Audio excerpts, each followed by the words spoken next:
అప్పుడెప్పుడో సినిమాలలో చూస్తున్నాం అప్పుడప్పుడు స్టోరీలు. అంటే నిజ జీవితంలో ఇవి చాలా కష్టం. కాకుంటే అప్పుడో ఇప్పుడో కనిపిస్తూ ఉంటాయి. మరి భార్యకు ప్రేమించిన వాడితోటి పెళ్లి చేసి ఇక భర్త చనిపోవడం అప్పట్లెప్పుడో పాత సినిమా అదేదో సినిమా ఉంటుంది, అభినందన సినిమానే ఏదో ఉంటుంది. ఇట్లే భార్య వేరే ఆయన లవ్ చేస్తే చివరికి వాళ్ళిద్దరిని కలిపి ఆయన చచ్చిపోతాడు. అప్పట్లో ఆ సినిమా సూపర్ హిట్ అయింది. దాని తర్వాత కూడా కొన్ని సినిమాలు వచ్చినాయి ఇటువంటి స్టోరీతోటి. మరి అటువంటి ఘటన నిజంగా జరిగిందట ఖమ్మంలో. మరి ఆ భార్యకు ప్రేమించిన వాళ్ళతోటి పెళ్లి చేసి ఆయన ఆత్మహత్య చేసుకున్నట. మరి దానికి సంబంధించి స్టోరీ ఏందో చూద్దాం. మరి ఇక్కడ ఖమ్మం జిల్లా సత్తుపల్లిలో ఇది జరిగిందట. మరి సత్తుపల్లి పట్టణానికి చెందినటువంటి షేక్ గౌస్ అంట ఆయన 28 ఇయర్స్. ఆయనకు 20 ఏళ్ళకే పెళ్ళి అయింది. 28 ఏళ్ళు ఈయనకంటే 8 ఏళ్ళ కిందనే ఓ యువతితోటి పెళ్ళి అయిందట. మరి వాళ్ళకు 3 పిల్లలు కూడా ఉన్నారట. మరి 3 పిల్లలు అయిన తర్వాత మరి ఈయన ఆటో డ్రైవర్ అంట, షేక్ గౌస్ అంట ఆయన. మరి ఇటీవల ఆ సత్యంపేట గ్రామానికి వలస వెళ్ళిందట. ఆయన పోడు భూములు సాగు చేస్తున్నట. ఇంతకుముందేమో ఆటో నడిపేవాడంట, ఇప్పుడు మళ్ళీ వ్యవసాయం చేస్తున్నట్టు ఆయన.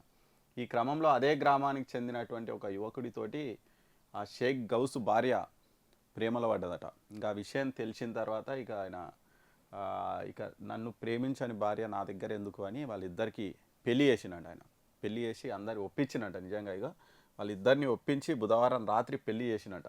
ఇక పెళ్లి చేసిన తర్వాత నేను బతకడం వేస్ట్ అనుకున్నాడు ఏందో. మరి ఆయన తెలిసినటువంటి వాళ్ళకు విషయం కూడా చెప్పినట. వీడియో కాల్ ద్వారా అందరికీ చెప్పినట.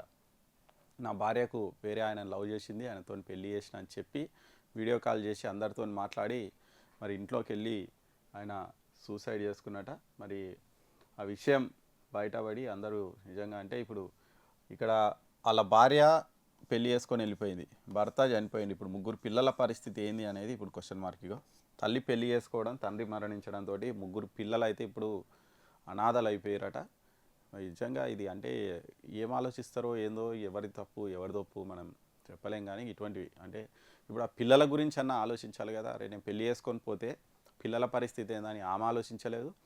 సరే భార్యకు పెళ్లి చేసిండు, ఆమె వెళ్ళిపోయింది, నేను కూడా లేకుంటే పిల్లల పరిస్థితి ఏందని ఈయన ఆలోచించలే. ఎవరి సుఖం కోసం వాళ్ళు అంటే ఈయననేమో ఇక నేను బతికుండి వేస్ట్, చనిపోతే సుఖంగా ఉంటాను, ఈయన ఇక సుఖమే ఉంది, చనిపోయిన తర్వాత ఏముండదు బాధ అని ఆయన చచ్చిపోయిండు. నేను ప్రేమించిన వాళ్ళతో వెళ్ళిపోతే బాగుంటాను, ఆమె వెళ్ళిపోయింది, ఇప్పుడు పిల్లల పరిస్థితి ఏందని అందరూ ఏదో బాధపడుతురట. సరే నిజంగా ఇటువంటివి విచిత్రమైనటువంటి ఘటనలు ఇటువంటివి జరుగుతుంటాయి. ఇది కూడా ఒక సినిమాటిక్ స్టోరీ కాబట్టి ఏదో మేము ముందుకు తెద్దామని ఈ వీడియో అనేది చేస్తున్నాం.